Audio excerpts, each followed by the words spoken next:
Well, let's just go back. I just want to, I want to educate in this interview too. So I want to talk about the takeaway points here. So Sure. there's three stages I think of success. The first stage is to master your craft, to really be who it is that you want to be. Like, if you want to be like a six-figure trainer, don't think about the money first. Think about what a six-figure trainer looks like and their education level, their integrity, their commitment to their job, their work ethic. Think about that and be that first, right? When you're that, then the next stage evolves automatically. Like when you become internally what you want to become externally, the path just takes on its own course. It's what I'm seeing in the industry is that people want to be the six-figure trainer without being the six-figure trainer inside first, which means that you are completely dedicated to your clients. Like you can answer a plethora of questions about health and fitness. You have an immense knowledge and ability to help all kinds of populations, or just deep down into the levels of a specific niche. Like you really are an expert. Malcolm Gladwell says in this book, what is it? Outliers. Yeah. You have to have 10,000 hours of experience before you can consider yourself an expert. They say a world expert needs to be studying their craft 5 to 6 hours a day, 5 days a week. Just a regular expert needs to be studying their craft at least 3. So if you're not doing that right now, and if you're not in that, then don't even think about being a six-figure trainer. Just focus on that first and watch how fast you become a six-figure trainer, in response to that, the world you build around that and the relationships that you create. So take that in the gym, right? So that was my first stage. That was becoming the expert, becoming the trusted authority, right? So I guess that's a good word, the trusted authority. So you're becoming the trusted authority. And then once you become the trusted authority, then you develop within that what your core values are. So my core values as that trusted authority were, well, first of all, I want to make sure that everybody that runs through my programs experiences a change. They actually experience results, right? I want to make sure there's no negativity around this, that it's positive, that we're pushing people forward. And I want to make sure that they are uncomfortable, right? We are pushing them outside of their comfort zone, right? Mm-hmm. So now I take that and I say, okay, this is my core value. This is my framework of belief. What kind of programs and services can I spring out of this whole core belief that will ultimately come back and resonate with my core identity and my core belief? And so when you think about like following the next big fad in fitness, like, whether it's kettlebells or Z Health or anything like that that's out there, and I'm not saying anything bad about any of them, I'm just saying make sure that they resonate with what your core belief is. So when I was in the gym and I started, exploding in all these different directions, they all fueled that core belief of, train them like as hard as they possibly can, get them outside of their comfort zone, keep it positive, be there for them, be their coach. You can do that with your neuromuscular therapy sessions and helping people get out of back pain. That resonated with my group fitness programs. I called it the the Navy SEAL training for women. Like we would train them just like Navy SEALs, and we even made them run to the Navy SEAL cadence tapes. The Navy SEALs singing their cadence songs. It's crazy stuff, but it all resonated with the core. So when I moved that into another facility, I already had everything there. Like it wasn't like I had to figure it out. It's like it was already there. So it made it really easy for me to become a six-figure trainer because I knew what I stood for, and that every offering, every spoke in my wheel had to come back and resonate with my core beliefs of what my business really was. And so, I think that's kind of where we're at in the industry, where it's like, don't just chase rainbows. Don't like, look at this marketing technique and this new client getting scheme and all this, because what happens if you bring these people to a program that's full of Swiss cheese? Yeah. It's just that it's going to implode you.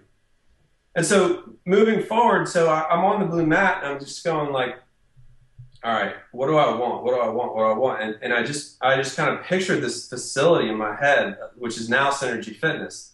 And I was like, okay, this is a facility where a person could come in, they could be struggling with ACL issues, they could have, lower back pain, they could be a mom that's had, two kids and can't get the weight off. And we would have an expert in this facility that we could cycle them through a process where we would be able to touch on pretty much every person's issues and offer them some sort of expertise. And I know you can't be a jack of all trades because you'll be a master of none. So we focused on soccer moms. That was our big focused niche. But what we found is that especially when I say soccer moms, I'm talking about women that have had more than one or two children that are struggling getting the baby weight off. They're living at home. They're lonely. They don't really know what their life is for other than raising kids, and they want something to call their own. Well, we gave them that home. And in doing that, these women would become empowered, and they would see other people that were suffering, and they would say, say they'd see like a neighbor who couldn't get up and down stairs very easily, and then they'd talk to us and they'd say, Mrs. Jenkins or whatever, she's having problems getting up and down her stairs. I feel for her so much because I know that she's only like 50 years old and she's got so much life to live, but she's just like determined that she can't get better from this knee pain. And I'm like, well, bring her in. Let's see what we can do, and I have active isolated stretching therapists on staff and all that stuff. So that's what I'm talking about when I saw this image in my head sitting on the big blue mat, as I say. I pictured like this giant like healing center where everyone could come and we would be able to at least funnel them in a direction where they could get help. And but I had to leave my comfort zone to make that happen. Mm-hmm. So how did you do that? I mean, did you just go out, you found the space and you said, all right, I'm going to bring my clients in here and we're just going to roll with this? Yes. And in a sense, then that's the next stage, I think, in the game. Is so you've got you're the totem pole and you're the lone trainer, right? Well, you're the entrepreneur, you're the entrepreneurial trainer, and then you realize that you want to move forward. Well, it's really hard for an entrepreneurial trainer who's working in somebody else's facility or working in a gym to just go off, rent a space, buy the equipment, do everything they need to do the marketing, do this, do that, pay the rent, and be profitable. Mm-hmm. It doesn't happen very easily, right? So I think that the next stage in becoming a six-figure trainer is once you've mastered your little world and you've got like a movable world that really jives and resonates with your inner core beliefs, well, now you have to find a partner that is symbiotic in nature, that you can take whatever gaps you might have in your business, they might have the answer in their business, and you have to somehow combine forces because there's no sense in trying to make a bigger piece of pie for yourself. I've noticed that it usually winds up imploding on you. It's when you try and make a bigger pie by bringing in all the other ingredients. So basically you bring in other industries or other businesses. I find that's been really helpful in really exploding because now you have two circles of influence that are symbiotic in nature, cross-promoting each other, and then all their circles of influence there, and it winds up just being this exponential growth bomb. And so I would say step one is that the gym entrepreneur. Step two is to find somebody that you resonate with that has a symbiotic offering that you can discuss a possibility of partnering on a project with, not a business, a project. Try not to combine your business with somebody your personal training business with somebody else and become partners. Try to become JV project partners because, if you can do that, it's really great. So what I did was I was like, all right, I have strength, I have conditioning, I have flexibility, I have neuromuscular component.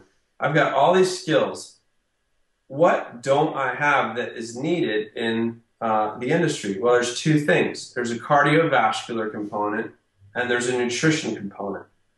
So I had to really search deep here, and I said, well, what kind of business revolves around cardiovascular training or nutrition training? And there's only a few types of businesses that can do this. One is like a spinning, you know, or martial arts, or dance. And then there's, you know, yoga and Pilates, which is more flexibility and then more cardiovascular, but it's still symbiotic in nature. And so, you know, I just went around and I looked at different places that might have that kind of offering, and I just looked at their facility and I was like, okay, how would I partner with somebody like this, and how would I convince somebody that they would benefit from having me in their facility? Okay, it's really cool how this works. So if you look around at most facilities that are offering services, you might find that there is empty space in them somewhere, or there's usable space somewhere, or there's maybe stuff spread out that doesn't need to be spread out. And so what I did was I went around and I surveyed the area, and I found this spinning studio. It was called Tempo Indoor Cycling. And I walked in, and the dude had bikes, like 30 bikes, but they were like 6 feet apart. All right, and he had 2 bathrooms and an office, like not an office, but like an office area, and a really nice, cool metal corrugated desk, and it was real metro, like it was real cool, like it was right up my alley, you know. It's real industrial inside. He had it all done up. And so I'm like, okay, this is about 1,500 square feet.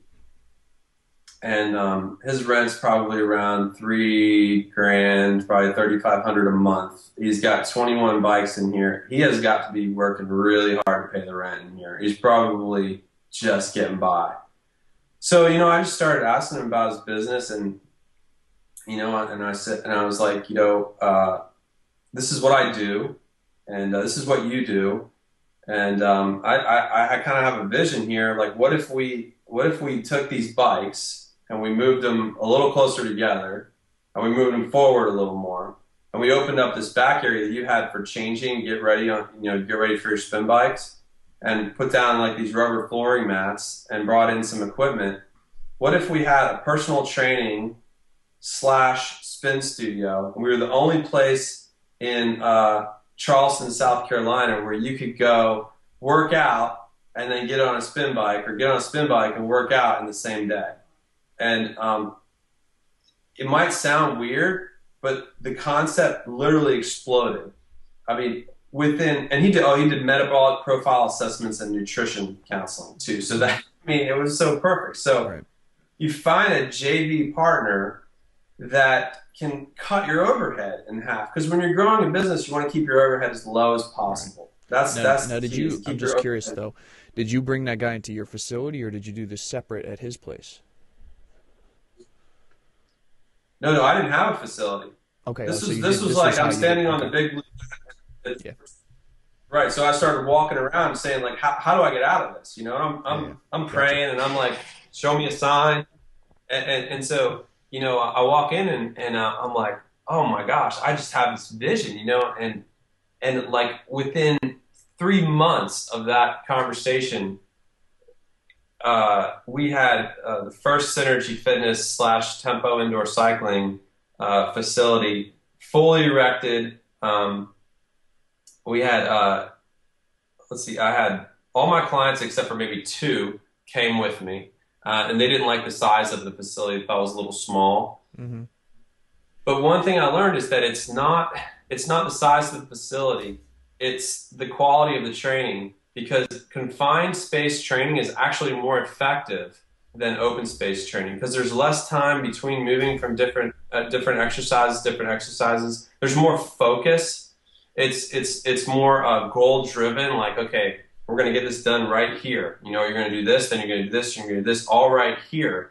The density that I was able to bring into the workouts was much higher than when I was walking, 30 to Yeah. 40 seconds between pieces of equipment at a large 40,000 square foot gym. It was crazy.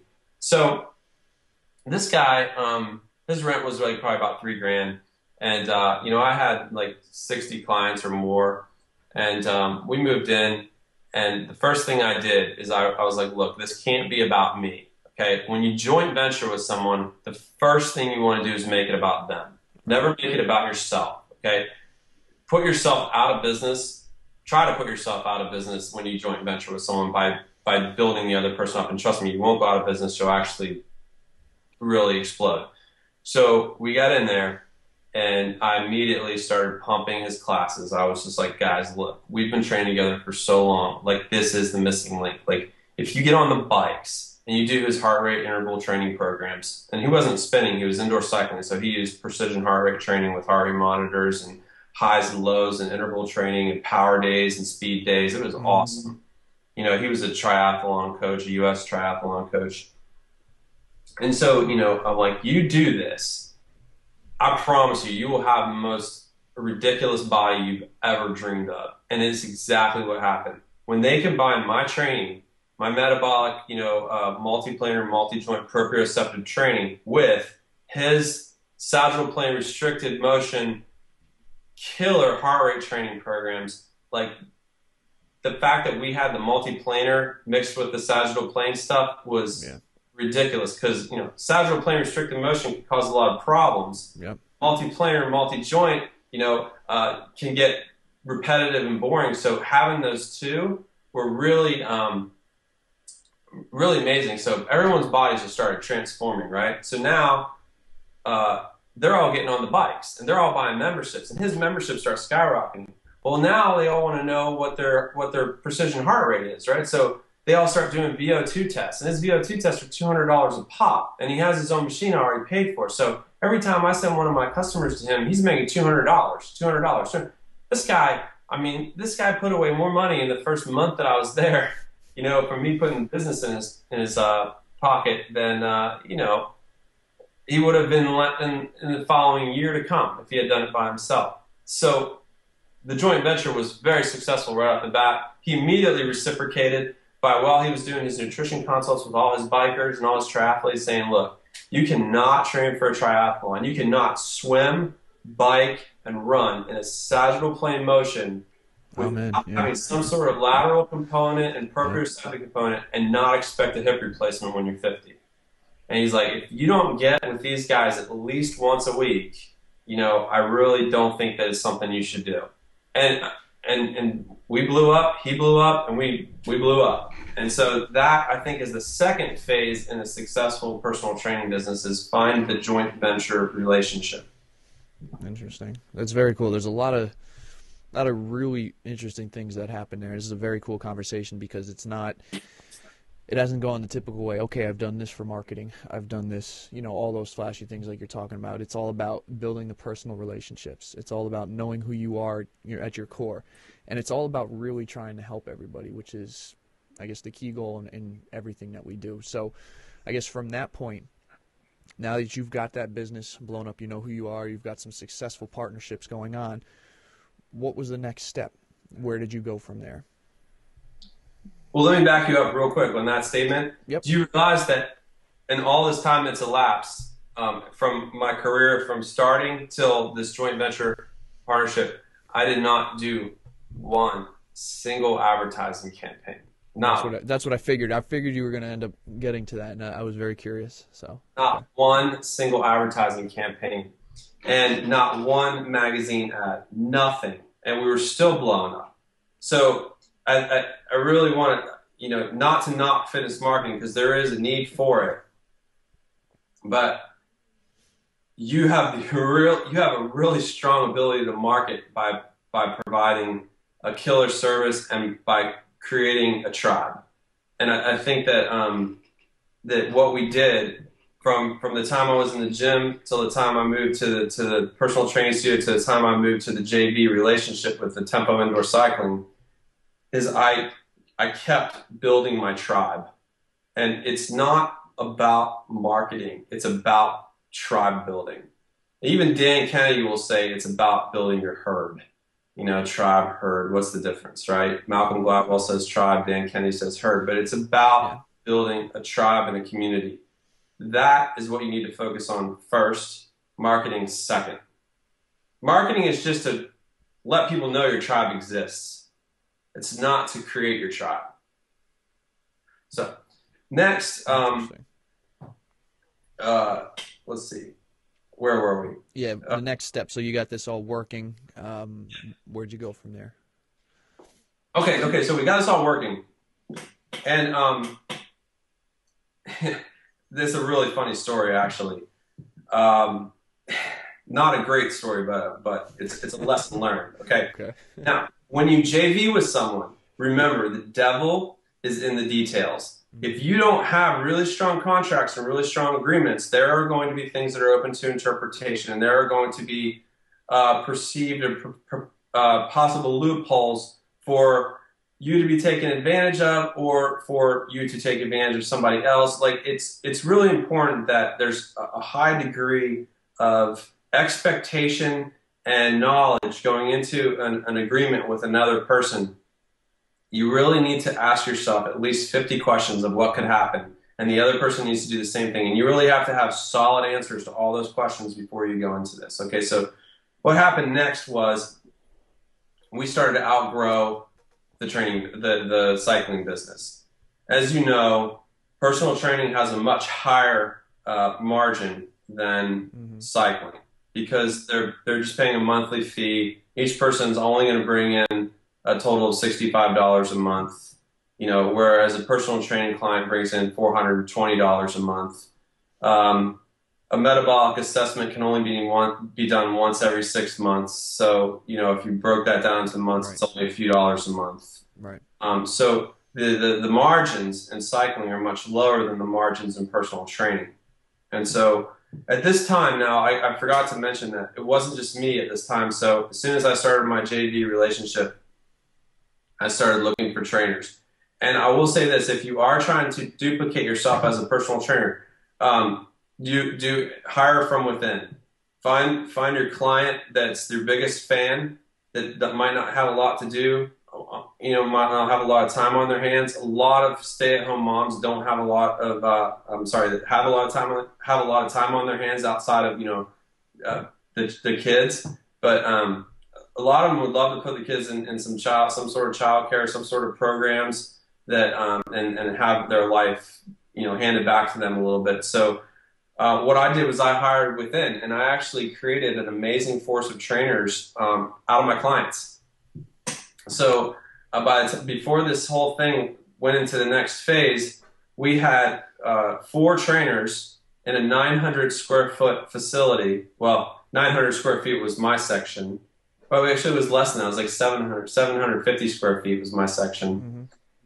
We had 4 trainers doing personal training sessions. I wish I could include some video of what this looked like because it was almost like a game of Twister. Yeah. But everybody loved it. The energy was there. And so that's another takeaway. Don't worry about the size of your space. Worry about the energy you create within your space. Because if you create a really positive energy within a really small space, it's magnified because it has nowhere to go but the walls and bounce back to you. You create a positive energy within a really large space, it dissipates. So that was a really big takeaway. I had 4 people in 750 square feet. And if you think about the footprint of a human being, it's like 5 foot diameter, right? Yeah. Well, we're actually like stepping over each other, but we're having a great time doing it, and they're still getting amazing workouts. But the leveraging of the space versus the rent versus the income was amazing. Yeah. I mean, literally the most profitable place I've ever been, really. Yeah. Well, I mean, based on the square footage alone, you know, Based on and the the rent. square, Yeah. yeah, based on the ROI, yeah. Yeah. Yeah, exactly. So with my training fees plus, you know, 4 other trainers at, you know, their 30%, which is what I was charging at the time to just come with me. It was just 30% of your rent or 30% of your pay. I'm sorry, your Right. intake.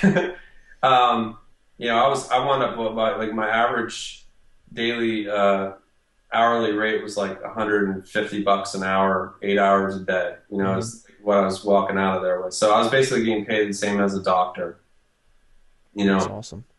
yeah. And so, well, what happened was the fellow that I was JVing with saw this and realized that my margins were way higher than his margins. He had started this business.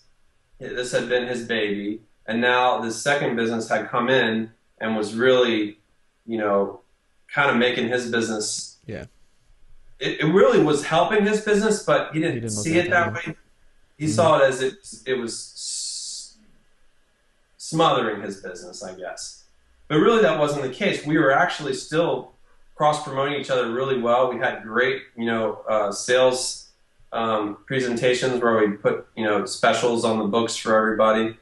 And he just decided that he wanted to do what I was doing.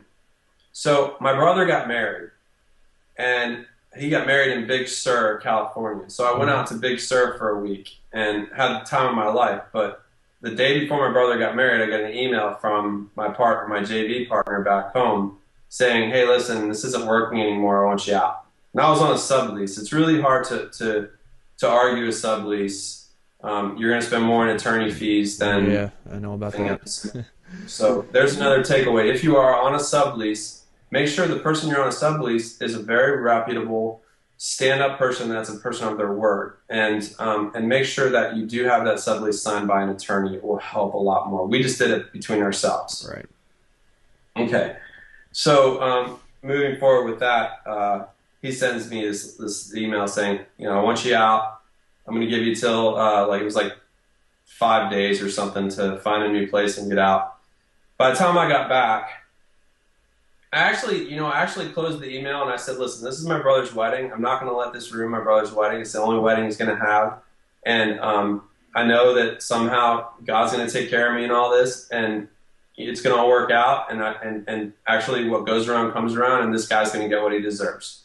And I just turned the phone off, and I went to my brother's wedding. I came home, and by the time I got back to my studio, there was already equipment being delivered.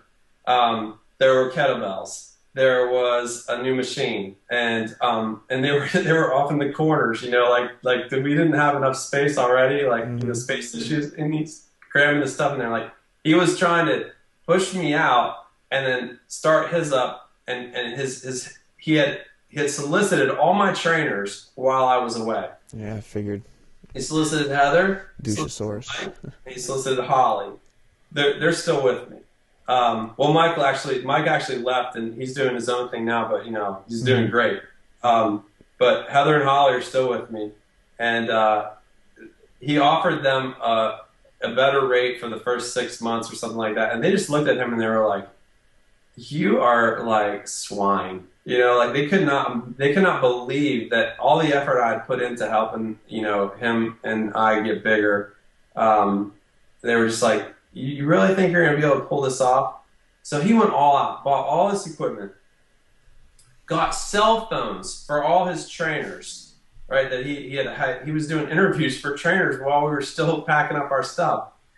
And so his big idea was that he was going to do exactly what I did, and he was going to run it from his home or whatever, and he just called the trainers, and they'd be on call if they had a training appointment on the cell phone. And you paid the cell phone bill, and they got to have the cell phone. It wasn't 4 months after I left before that place was empty and out of business. So I think that's another takeaway is that if you're Yeah. not meant to be doing something, that shiny ball isn't for you. You have to stick with your core values and who your framework of your belief is, because as soon as you see a shiny ball and you let go, oh, but I only have this and I want that, then this loses all its value. And this is actually what's going to propel you and take you before many great people. I was telling you earlier, the Proverbs 18:16 is like my favorite verse in the world, and it's what I wrote the book, The Underground Fitness Method, about. It's your gift will make room for you and bring you before many great men. And I really believe that, and I knew that this was my gift and it wasn't his.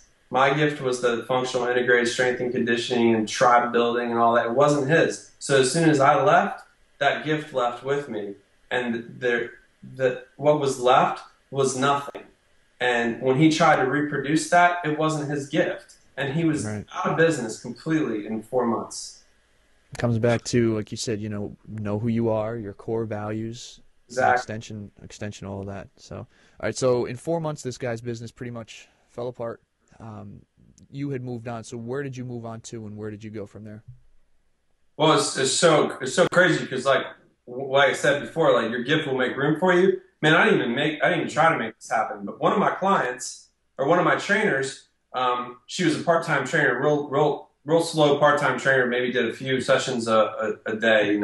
She owned a flower business, a flower shop, and she had this really booming flower shop before the recession hit. But when the recession hit, wow, man, it took a big business. It took a big hit on the flower business. So she had this huge showroom for this floral business. It was a two-story, like beautiful, like floral showroom, and I'll include some video from the showroom so you can see what Synergy Fitness looked like before it was even Synergy Fitness. It was just a big floral showroom, and I walked in there and I was just like, oh my gosh, this is the next Synergy Fitness. Like I could just feel it.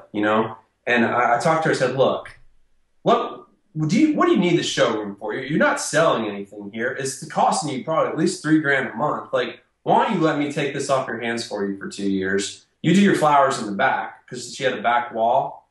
In the video, the red wall in the back of Synergy Fitness contains a flower shop behind there, but it's like the bare bones of the flower shop where they do all the floral design and stuff. Hmm. So I'm like, why don't I take your showroom, which is, a beautiful industrial retail space with a mezzanine, like, what do you need that to sell flowers for, Yeah.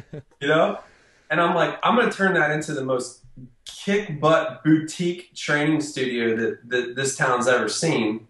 And then you lose about 75% of your overhead. How does that sound? And she was like, okay. And Synergy Fitness was born. So that was 3 years ago. Fast forward to today, Synergy Fitness is bringing in between 30 to 35,000 per month in personal training revenues. And yes, that's one-on-one personal training revenues. So whoever tells you one-on-one personal training is dead is full potatoes because it's not. We're doing very well with personal training. We do 30 to 35,000 per month in personal training revenues. We have an amazing tribe. We build an amazing tribe, and we have now like 8 or 9. Yeah, I think it's 8 or 9 trainers and practitioners that work with us or for us. 5 or 6 full-time trainers, massage therapists, a neuromuscular therapist, an active isolated stretching therapist, and then we have on-call trainers too. So Okay. that, just a few years ago, I was in the JV, relationship with this guy, and now a few years later, over here, and it's all because I stayed central to my core values and my gift, and I always looked for opportunities that resonated with my core identity. And that's the thing you have to really understand when you're looking for opportunities. Make sure it deeply resonates with your core identity, because if it doesn't, it won't work out. It just won't. You'll feel like you're playing a guitar that's out of tune. Yeah. I want to dive into part of that ties into it. I want to dive into something that's real interesting because through all of these, I guess, moves from location to JV partners, a lot of your clients have followed you. You said that you've got this incredible tribe, this following. How did you, how did you create that? What is it that makes it so awesome that people are willing to follow you and just keep working with you? Well, I think the secret to that lies in relationships. Unless someone attaches an emotional meaning and experience to a money decision, the chances of them continuing to make the money decision is probably going to be short-lived. Agreed? Yeah, definitely agree. Okay. So every month, when it comes time for them to renew, they ask themselves a question in their mind that maybe over or covert. But it is asked at some point in the brain, should I continue? And if I should continue, why?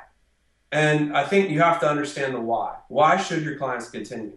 Why? Because Brian's a friend, Heather's a friend, Holly's a friend, Daniel's a friend, Chris is a friend, Cheryl's a friend, um, Kathy's a friend. They're all friends. We're friends with our clients, okay?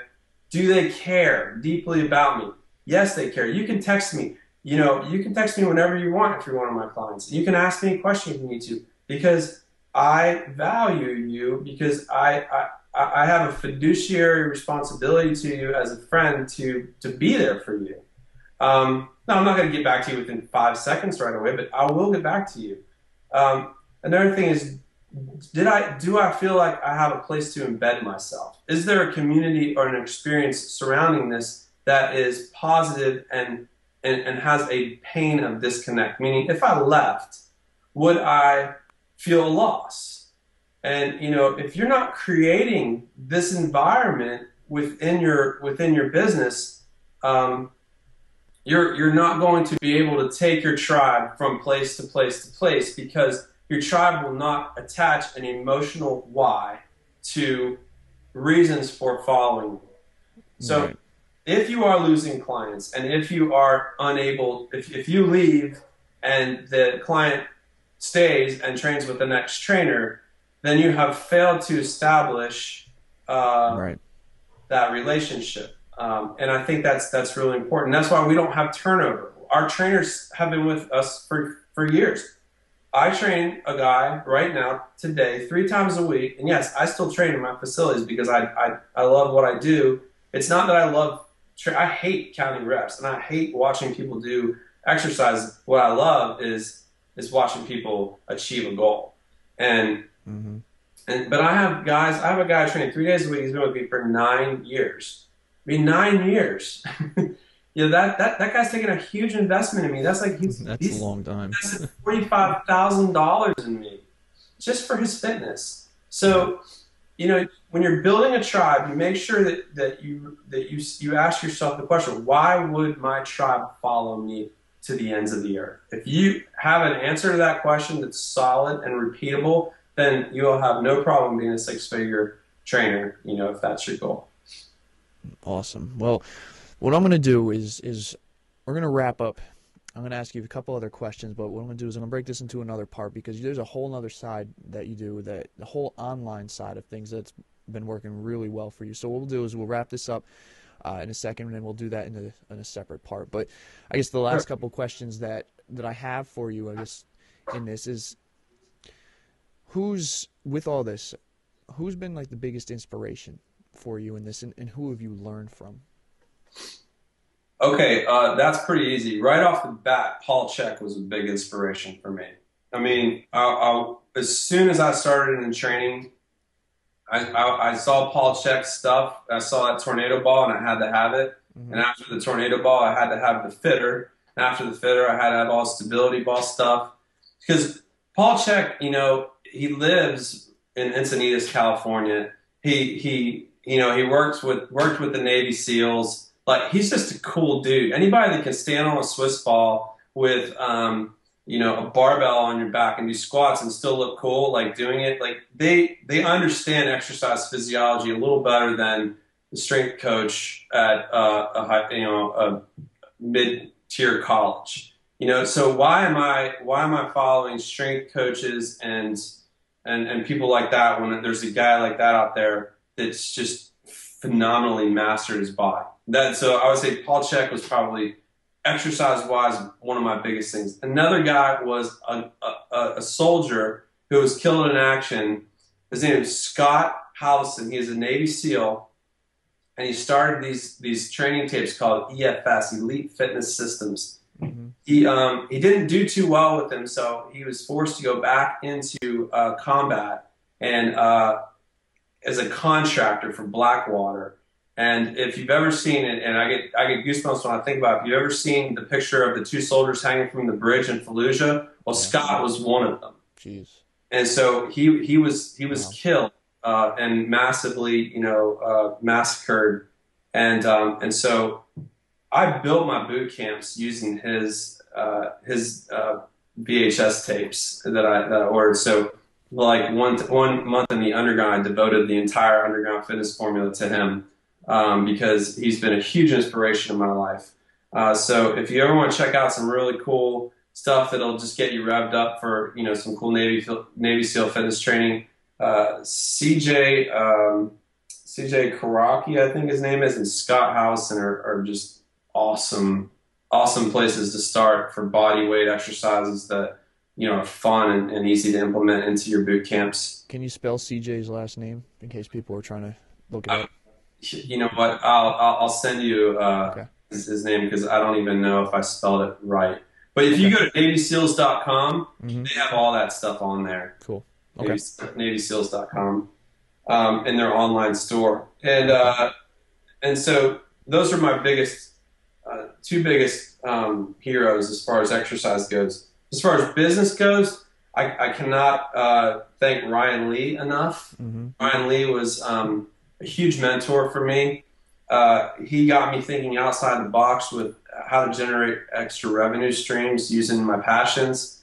I've privately coached with him, and he's been kind of an amazing guy. And you know, he's not like super well known anymore in the fitness niche, but he used to be really big in the fitness niche with guys like Pat Rigsby and Jim LeBady were just coming up and weren't even on the radar yet. Ryan Lee was coaching them, you know, and guys like Scott Colby. I remember getting Ryan Lee's interviews with Scott Colby, who had just started making money Yeah. online, things like that. So he was a big inspiration for me. And then I think what really sealed the deal for me with getting my other stuff going was probably it